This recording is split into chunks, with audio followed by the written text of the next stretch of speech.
I'm Father Terrance, and we've reached the end of February, and it seems as though we'll have a new pope soon. I was thinking about how the popes during my life have been all men for all seasons, as I think of them.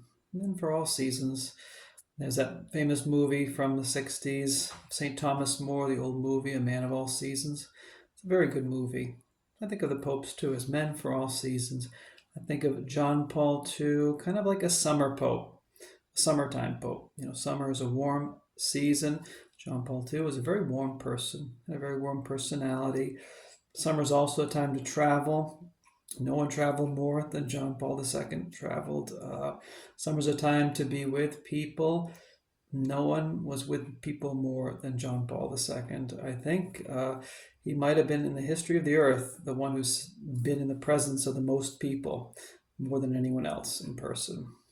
His pontificate was a bright and a sunny time in the church after decades of difficulties in the world as well, not just in the church.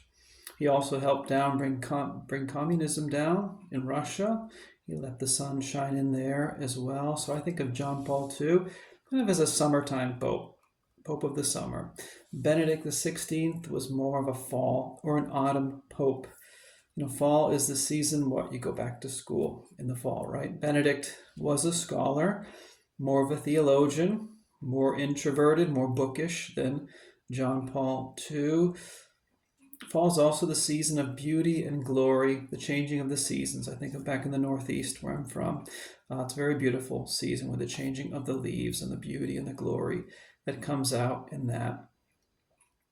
Benedict XVI helped make alive again the beauty and the glory in the liturgy, which was a key aspect to his pontificate, the beauty and the glory of the liturgical celebration. So Benedict XVI was a fall pope. Pope Francis is definitely a winter pope. Winter is a time more for introspection, a time to be more indoors. Pope Francis has a background in psychology, which is an introspective science. He gives a lot of insights into the human condition.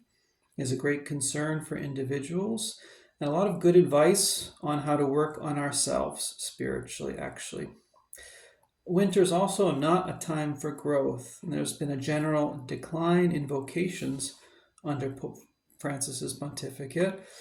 Also, winter can be a tough season. And for a number of people, Pope Francis's pontificate has been tough. And the weather during the winter can be cold and bitter and harsh and severe. And sadly, many people in the church have been cold and harsh and bitter and severe toward the Holy Father, which has not been edifying and has been quite unpleasant. And winter, at least where I come from, is not usually a pleasant season. So I see Pope Francis as kind of a winter pope. So what's the season that comes after winter? It's the spring. The next, I think, pope will be a springtime pope. Spring is a season of renewal, new life, new love, new growth. I think that the next pope will help usher in a new renewal in the church. He'll bring new light and new life to the church.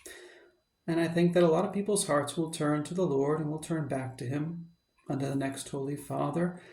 I think that there will be an increase in vocations and truly a revival in our country, but also in the church in general, in the world too. And we had the Eucharistic Congress here just last year. And so I think that part of the fruit of the Eucharistic Congress will be a true spiritual revival led by the Holy Spirit and very much in tune with the spirit of the new pontificate, whoever the Pope will be. I think the next Pope will be a springtime Pope, and I think that'll be a beautiful thing. Very beautiful. So instead of doom and gloom, I think the Lord has a lot of joy and hope and good things just around the corner for us. The springtime around the corner. We'll see how it all plays out. In the meantime, continue to pray for Pope Francis and his health, but also that the Lord would have a big crown prepared for him in eternity when he passes over into the next life. I'm Father Terrance. Ave Maria, please keep me in your prayers, and I'll do the same. I'll pray for you. God bless you.